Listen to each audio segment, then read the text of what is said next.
Meron ako ditong hospital kit.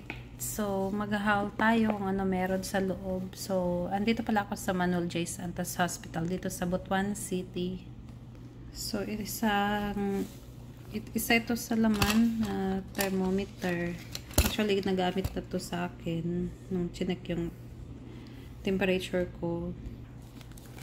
Tapos, meron tayong tissue. Meron na palang tissue. Nagdoble-doble ng tissue ko kasi binilhan ako ng pinsan ko.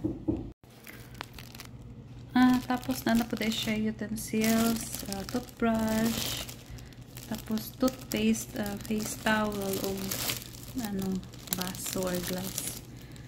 Para sa kaning cup, na alcohol. So, meron na siya.